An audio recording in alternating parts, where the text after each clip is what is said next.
I was sitting in my office on the third floor of the building I'd owned for 30 years, reviewing the quarterly reports, when my phone buzzed with a text from my son, Derek. The subject line made my coffee go cold. Board meeting tomorrow. Your attendance optional. Optional. My attendance was optional at a board meeting for the company I'd built from nothing. I set down my reading glasses and stared at that message for a long moment. Outside my window, I could see the factory floor where we manufactured industrial equipment parts. 42 employees depended on the decisions made in this building. I'd hired most of them myself, knew their families, attended their weddings, and my son was telling me my attendance was optional. I called him immediately. He picked up on the fourth ring, and I could hear Madison, my daughter-in-law, saying something in the background. "Dad, hey, did you get my text?" "I did. What's this about, Derek?" There was a pause. Then he said, in that corporate voice he'd learned at business school, "We think it's time to discuss succession planning. Madison and I have been talking with some of the other shareholders, and we feel the company needs younger leadership to stay competitive." Younger leadership. I was 62 years old, worked 60-hour weeks, and had just landed our biggest contract in company history with a major automotive manufacturer. "The meeting is at 9 tomorrow," Derek continued. "We've prepared a comprehensive presentation about transitioning you into an advisory role." An advisory role? Yes. You'd still be involved, obviously, just not in day-to-day operations. Madison's drawn up a very generous compensation package. I'd founded this company in 1987 with $12,000 and a used lathe in a rented garage. I'd worked 16-hour days for the first 5 years. I'd nearly lost everything during the 2008 crash, but managed to keep every single employee on payroll. And now my son, who I'd paid $180,000 for his MBA and given the vice president title to, was offering me a generous compensation package to step aside. "Who's attending this meeting?" I asked. "The key stakeholders. Madison and I, obviously.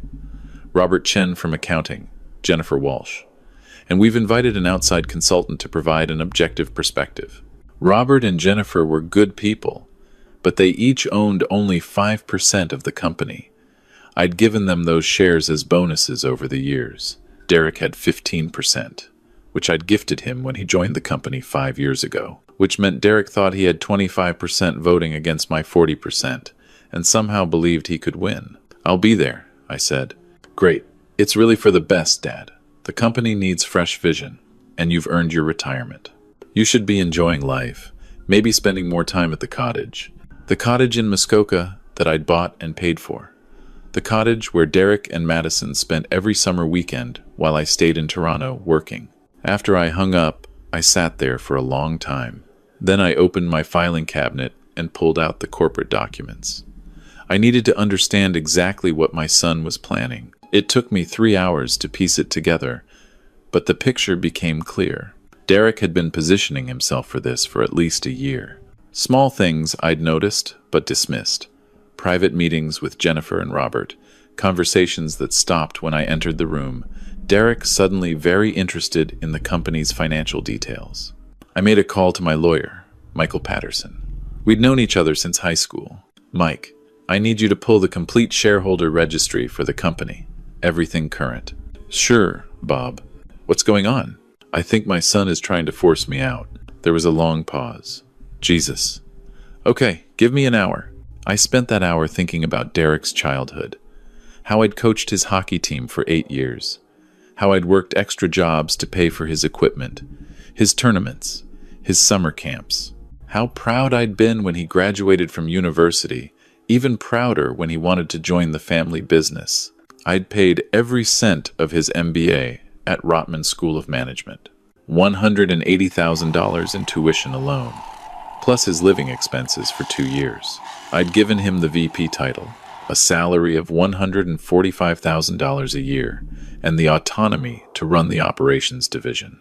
And I'd helped him and Madison with the down payment on their house, $850,000 for a 4-bedroom in Leslieville. I'd contributed $200,000 so they could avoid mortgage insurance. Mike called back. "Bob, you sitting down? Just tell me. According to the current registry, You own 40% directly, but there are 3 holding companies that own another 35% total. I know about those. I set them up for tax purposes. Right. And you own those holding companies 100%, which means you actually control 75% of the voting shares. I felt something cold settle in my chest. Derek doesn't know that. I don't think he does. The holding company shares aren't listed under your name in the simplified shareholder documents. He probably looked at those and thought you only had 40%. So even if he gets Jennifer and Robert to vote with him, he'd have 25% against your 75. He can't touch you, but he was going to try. My own son was trying to force me out of the company I'd built, and he'd been stupid enough to do it without checking the actual ownership structure. Mike, I need you at that meeting tomorrow. 9 a.m. I'll be there. That evening, I drove home to the house in North York that I'd lived in for 28 years. My wife, Claire, had died 4 years ago from cancer. The house felt too big now, too empty. Derek and Madison used to visit every Sunday for dinner. That had stopped about 6 months ago. Too busy, they'd said. Now I understood why. I couldn't sleep that night. I kept thinking about the morning Derek was born, how small he'd been, how terrified I'd been of dropping him. Claire had laughed at me, shown me how to support his head properly. "You're not going to break him, Bob," she'd said. But somehow, somewhere along the way, something had broken anyway. The next morning, I arrived at the office at 8:30. Mike was already there, his briefcase on the conference room table. "How do you want to play this?" he asked. "Let him make his presentation. I want to hear exactly what he's planned." Derek arrived at 8:50 with Madison. She was wearing a sharp business suit and carrying a leather portfolio. They both looked confident, excited even. Madison gave me a smile that didn't reach her eyes. "Morning, Robert," she said. She'd stopped calling me Bob about a year ago. Jennifer and Robert arrived together, looking uncomfortable. Then a man I didn't recognize came in, mid-40s, expensive suit. "This is Trevor Hammond," Derek said. "He's a business consultant specializing in succession planning and corporate transitions." I shook Trevor's hand and sat down at the head of the table. Derek's jaw tightened slightly. He'd probably wanted that seat. At exactly 9, Derek stood up and opened his laptop. "Thank you all for coming. I know this isn't easy, but it's necessary for the future of the company." He clicked to his first slide. "For the past 35 years, my father has built this company into what it is today. We all owe him a tremendous debt of gratitude." I watched him, this man I'd raised, and felt something like grief. "However," Derek continued, "the manufacturing landscape is changing rapidly. We need to adapt, to embrace new technologies, to move faster. That requires leadership that understands the modern market." He clicked through slides showing market trends, competitor analysis, projected growth scenarios. It was actually a decent presentation. I'd taught him well. "I'm proposing," Derek said, "that effective immediately, Robert transition into the role of Chairman Emeritus. He would remain on the board in an advisory capacity, attend quarterly meetings, and receive a compensation package of $120,000 annually plus benefits." $120,000. I was currently paying myself $280,000 as CEO, which was modest given the company's revenue of $18 million annually. I would assume the role of CEO, with Madison joining as CFO. "We've already identified several operational efficiencies that could increase profitability by 20% within the first year." He looked around the table. Jennifer and Robert were staring at their hands. "I'd like to call for a vote," Derek said. "All in favor of this transition plan?" Madison's hand went up immediately. Derek raised his own hand. Then silence. Jennifer and Robert didn't move. Derek's confidence faltered. "Jennifer? Robert? We discussed this." Jennifer finally spoke, her voice quiet. "Derek, I'm sorry. I told you I needed to think about it. This doesn't feel right." "We talked about this for months," Madison said sharply. "You both agreed the company needed younger leadership." "We said it was something to consider," Robert said. "Not that we'd vote Bob out." Derek's face was reddening. "This isn't personal. This is business. Dad, you understand that, right? This is what's best for the company." I hadn't said a word yet. Now I stood up. Mike, could you distribute the documents, please? Mike pulled out folders from his briefcase and handed them around the table. Derek opened his, confusion crossing his face. What is this? Those are the complete corporate ownership documents, I said calmly, including the holding companies. Mike, could you summarize for everyone? Certainly. Robert directly owns 40% of voting shares. However, he also owns 100% of 3 holding companies that together own an additional 35% of the company. His total voting control is 75%. I watched the color drain from Derek's face. That's not, the shareholder registry says. The simplified registry shows direct ownership only, Mike said. The holding companies are legitimate corporate structures, properly registered, but they're wholly owned by Robert. Derek looked at Madison. She was staring at the documents, her expression frozen. So even if Jennifer and Robert had voted with you, I said quietly, you would have had 25% against my 75%. You never had the votes, Derek. The room was silent, except for the hum of the air conditioning. You could have asked me, I said. At any point in the last year, while you were planning this, you could have come to me and said you wanted more responsibility. You could have talked to me about succession planning. We could have worked something out together. Dad, but instead, you tried to force me out.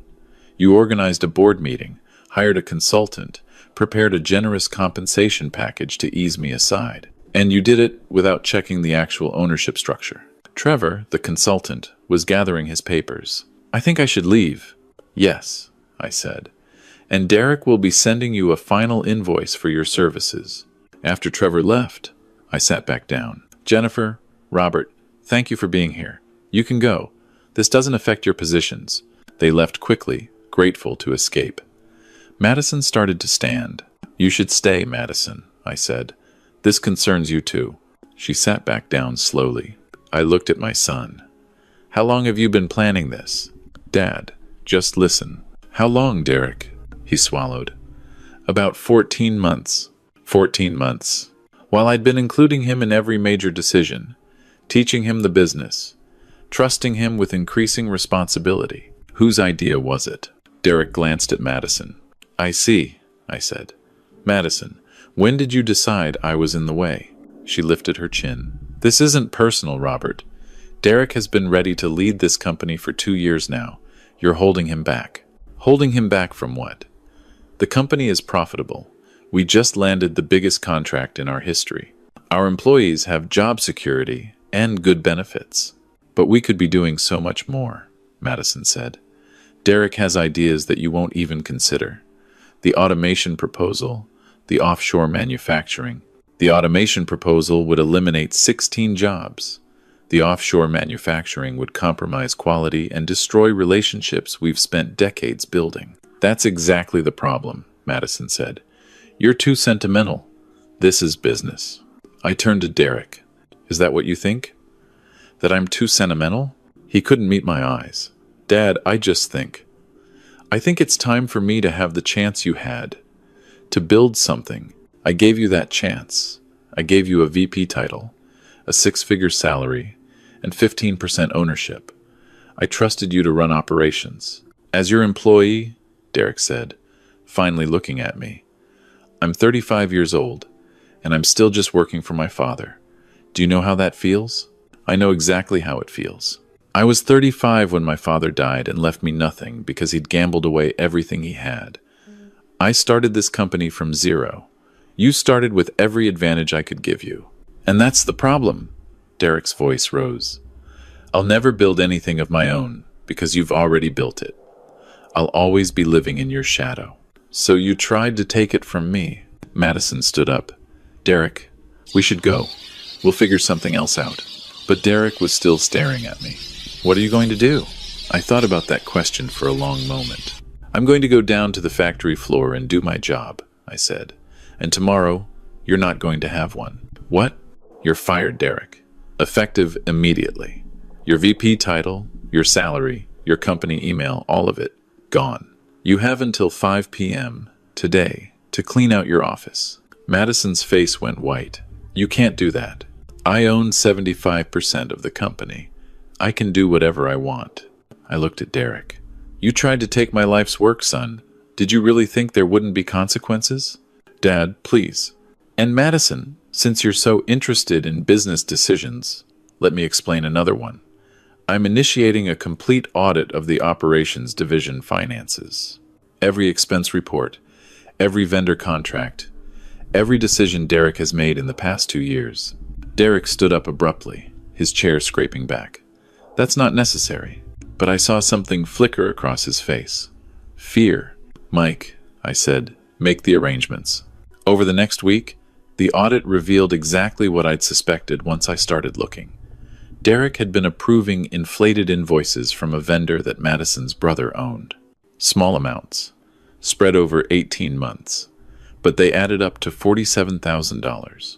It wasn't enough to bankrupt the company, but it was theft. Mike called me with the full report on a Friday afternoon. Bob, this is embezzlement. You could file criminal charges. I sat in my office, looking at the numbers. My son had stolen from me. Not just the attempted coup, he'd actually stolen money. What would happen if I filed charges? Best case, he pays restitution and gets probation. Worst case, jail time. It would definitely end any career he has in business. I thought about Derek at 7 years old, helping me in the garage workshop, handing me tools, asking endless questions about how things worked. I'm not filing criminal charges, I said, but I want every dollar repaid, plus interest. And I want a signed confession that will hold in case he ever tries anything like this again. You're being more generous than he deserves. He's still my son, Mike. The meeting where Derek and Madison signed the repayment agreement was the worst hour of my life, Madison cried. Derek sat there, stone-faced, signing his name. $47,000 plus 8% interest, paid back over 3 years, Mike said. Miss a single payment, and Robert can pursue criminal charges with this confession as evidence. Derek looked at me then. I'm sorry, Dad. No, you're not. You're sorry you got caught. After they left, Mike asked, what about the house? The down payment you gave them? I'd thought about that.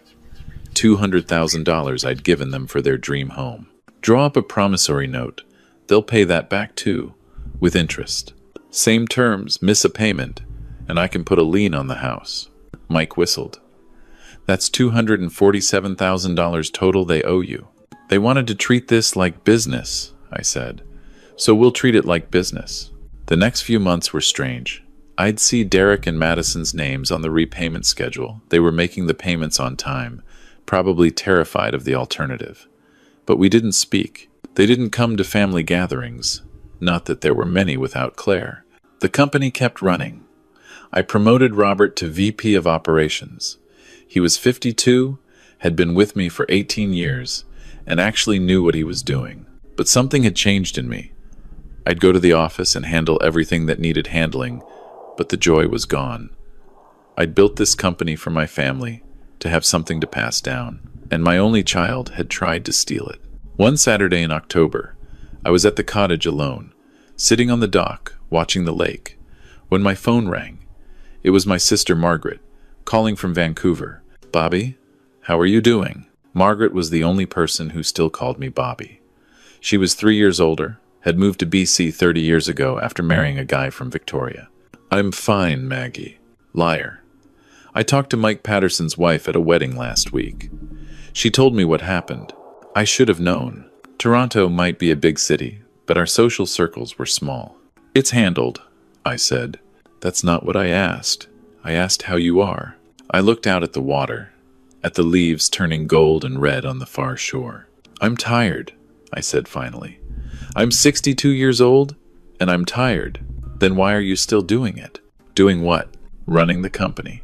Bob, you've been working since you were 16. You've built something incredible. You've proven everything you needed to prove. Why are you still working yourself into the ground? What else would I do? Anything you want. Come out here, spend some time with me and Richard. See the ocean. Figure out what you actually want instead of what you think you're supposed to do. After we hung up, I stayed on the dock until the sun set. Maggie was right. I'd been so focused on building something to pass down that I'd never asked myself what I actually wanted. The next Monday, I called a business broker. "I want to sell the company," I told him. "The whole thing, fair market value, to someone who will keep the employees on." It took 4 months, but we found a buyer. A larger manufacturing firm based in Mississauga was looking to expand. They offered $12.4 million, keeping all current employees with their positions and salaries guaranteed for 3 years minimum. I accepted. The day we signed the papers, Mike asked me, "What about Derek's shares? He owns 15%. He'll get his 15% of the sale price. That's $1.86 million. Minus what he owes me in the repayment agreement, he'll net about $1.6 million. That's more than generous, considering." "It's fair," I said. "I'm not going to cheat him. I'm just not going to let him cheat me either." "What will you do with your money?" I'd thought about that a lot. After taxes and paying off the small remaining mortgage on my house, I'd have about $7.2 million.